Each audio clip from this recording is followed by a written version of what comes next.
നമസ്കാരം. പാകിസ്ഥാനെ അടിമുടി വെട്ടിലാക്കിയിട്ടുള്ള തുറന്നു പറച്ചിലുമായി എത്തിയിരിക്കുകയാണ് ലഷ്കർ ഇ തൊയ്ബ കമാൻഡർ ഹാഫിസ് അബ്ദുൾ റൌഫ്. പാകിസ്ഥാന്റെ ഭീകരവാദ കേന്ദ്രങ്ങളെ ലക്ഷ്യമിട്ടുള്ള ഇന്ത്യയുടെ ഓപ്പറേഷൻ സിന്ദൂർ തങ്ങളുടെ ഭീകരവാദ കേന്ദ്രങ്ങളെ അടിമുടി തകർത്തെറിയുകയായിരുന്നു എന്ന് തുറന്ന് സമ്മതിച്ചിരിക്കുകയാണ് ലഷ്കർ കമാൻഡർ. ഇന്ത്യയുടെ ആക്രമണത്തിൽ ഭീകരവാദ കേന്ദ്രങ്ങൾ തകർന്നില്ലെന്ന പാകിസ്ഥാന്റെ വാദങ്ങളെ പൊളിക്കുന്നതാണ് തീവ്രവാദ സംഘടനയായ ലഷ്കർ ഇ തൊയ്ബയുടെ കമാൻഡർ ഹാഫിസ് അബ്ദുൾ റൌഫിന്റെ ഈ തുറന്നു പറച്ചിൽ. ഒരു വശത്ത് ഭീകരവാദികളെ പാകിസ്ഥാൻ ഏകോപിപ്പിക്കാൻ ശ്രമിക്കുമ്പോഴാണ് ഈ രീതിയിലുള്ള തിരിച്ചടികൾ. ഈ അടുത്ത സമയത്താണ് ലഷ്കർ ഇ തൊയ്ബയുടെയും ജെയ്ഷ് ഇ മുഹമ്മദിന്റെയും ഒക്കെ ഭീകരവാദികൾ തമ്മിൽ വാക്കേറ്റവും തമ്മിൽ തർക്കവും ഉണ്ടായത്. ഇത് പാകിസ്ഥാനെ ചെറുതൊന്നുമല്ല ബാധിച്ചിരിക്കുന്നത്. അതായത് പാകിസ്ഥാന്റെ സൈന്യത്തിന്റെ ഒരു പ്രധാന മേഖല തന്നെ ഭീകരവാദികളാണ്. ഈ ഭീകരവാദികളെ നിയന്ത്രിച്ച് അവരുടെ ഒരു പ്രത്യേക ശൈലിയിലുള്ള ആക്രമണത്തിൽ കൂടിയാണ് അവർ ഇന്ത്യയെ പരമാവധി നേരിടാൻ വേണ്ടിയിട്ട് ശ്രമിക്കുന്നത്. പ്രത്യേകിച്ചും ഈ മഞ്ഞു പെയ്യുന്ന സമയങ്ങളിൽ ഇന്ത്യയിലേക്ക് ഭീകരവാദികളെ കയറ്റിവിടുകയും സമാന്തരമായി ആക്രമണം നടത്തുകയും ചെയ്യുന്ന ഒരു രീതി പാകിസ്ഥാനിൽ ഉണ്ട്.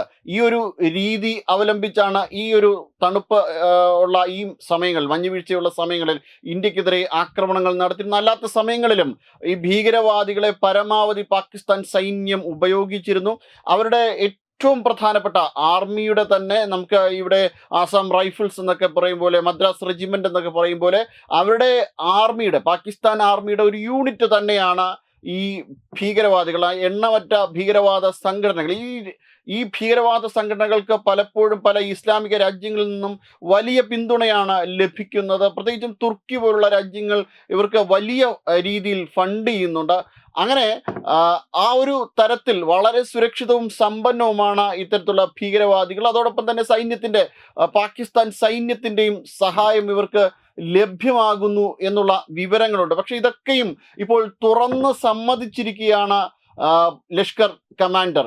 ഇന്ത്യ നടത്തിയ ആക്രമണങ്ങളിൽ പാകിസ്ഥാന്റെ മുരുദ്ഖയിലുള്ള ലഷ്കർ ആസ്ഥാനമായ മർക്കസ് ഇ തയ്ബ പൂർണ്ണമായും തകർന്നുവെന്ന് റൌഫ് വെളിപ്പെടുത്തി. വളരെ വലിയ ആക്രമണമായിരുന്നു ഇന്ത്യ നടത്തിയതെന്നും തങ്ങളുടെ കെട്ടിടങ്ങളെല്ലാം നിലം പരിശായെന്നും അവിടെ ഞങ്ങൾക്ക് മർക്കസി തയ്ബ എന്ന പള്ളി പൂർണ്ണമായും ഇന്ത്യയുടെ ആക്രമണത്തിൽ തകർന്നുവെന്നും ആ പള്ളി ഇപ്പോഴില്ല, ഇന്ത്യയുടെ ആക്രമണത്തിൽ അത് പൂർണ്ണമായും തകർന്നിരിക്കുകയാണെന്നും ഹാഫിസ് വ്യക്തമാക്കി. പാക് സൈന്യവും ലഷ്കർ ചൈനീസ് ആയുധങ്ങളും ഉപകരണങ്ങളും ഇന്ത്യയുമായുള്ള ഏറ്റുമുട്ടലിൽ ഉപയോഗിച്ചതായിട്ടും ഹാഫിസ് പറഞ്ഞു. അതായത് ചൈനയുടെ ആയുധങ്ങൾ സഹിതമാണ് ഇവർ ഉപയോഗിച്ചത്. പാകിസ്ഥാൻ തങ്ങളുടെ ആയുധങ്ങൾ ഭീകരവാദികൾക്ക് കൈമാറുന്നുണ്ട് എന്നുള്ള വിവരങ്ങൾ ഉണ്ടായിരുന്നു. പക്ഷേ അതിപ്പോൾ തുറന്ന് സമ്മതിച്ചിരിക്കുകയാണ് ലഷ്കർ കമാൻഡർ. അതായത് പാകിസ്ഥാൻ എന്തൊക്കെ കാര്യങ്ങൾ മറച്ചു വയ്ക്കാൻ, അന്താരാഷ്ട്ര സമൂഹത്തിൽ നിന്ന് മറച്ചു വയ്ക്കുവാൻ ശ്രമിച്ചു, അതൊക്കെയും ഇപ്പോൾ തുറന്ന് പ്രഖ്യാപിച്ചിരിക്കുകയാണ് ഹാഫിസ് അബ്ദുൾ റൌഫ്. പാക് അധിനിവേശ കാശ്മീരിൽ പാകിസ്ഥാൻ സൈന്യം സ്പോൺസർ ചെയ്യുന്ന ലോഞ്ച് പാഡുകളിൽ നിന്ന് ഭീകരവാദികളെ പരിശീലിപ്പിക്കുന്നതിനും ഇന്ത്യയിലേക്ക് വിക്ഷേപിക്കുന്നതിനും നേതൃത്വം നൽകിയിരുന്നതായും ഇദ്ദേഹം പറഞ്ഞു. ലഷ്കർ കമാൻഡറിന്റെ ഓപ്പറേഷണൽ കമാൻഡർ ആയിരുന്നു ഹാഫിസ്. ആക്രമണത്തിൽ കൊല്ലപ്പെട്ട ഭീകരവാദികളുടെ കബറടക്കവും പ്രാർത്ഥനകൾ ഉൾപ്പെടെ ഹാഫിസാണ് നേതൃത്വം നൽകിയത്. അതോടൊപ്പം തന്നെ സൈന്യത്തിന് എന്തെങ്കിലും തരത്തിലുള്ള ആക്രമണത്തിലൂടെ പാകിസ്ഥാൻ സൈന്യം കൊല്ലപ്പെടുമ്പോഴും ഒക്കെ അതിന് നേതൃത്വം നൽകിയിരുന്നതും ഈ ഭീകരവാദികളൊക്കെയാണ്. ആ ഒരു തരത്തിൽ പാകിസ്ഥാൻ സൈന്യവും ഭീകരവാദികളും ഇരുമയും ഒരു മനസ്സുമായിട്ടാണ് ഇന്ത്യക്കെതിരായിട്ടുള്ള ആക്രമണങ്ങൾ നടത്തുന്നതെന്നും ആ ഒരു തരത്തിൽ വലിയ രീതിയിലുള്ള പിന്തുണയാണ് പാകിസ്ഥാൻ സൈന്യത്തിൽ നിന്നും ലഭ്യമാക്കുന്നത് എന്നുള്ള തുറന്നു പറച്ചിലാണ് ഇപ്പോൾ ഭീകരവാദികൾ നടത്തിയിരിക്കുന്നത്. ഇതെന്തായാലും ഐക്യരാഷ്ട്രസഭയുൾപ്പെടെയുള്ള അന്താരാഷ്ട്ര വേദികളിൽ പാകിസ്ഥാന് വലിയ തിരിച്ചടിയാണ് ഇതിലൂടെ ലഭിക്കുവാൻ പോകുന്നത്.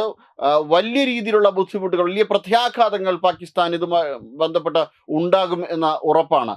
വെബ് ഡെസ്ക് തത്വമൈ ന്യൂസ്.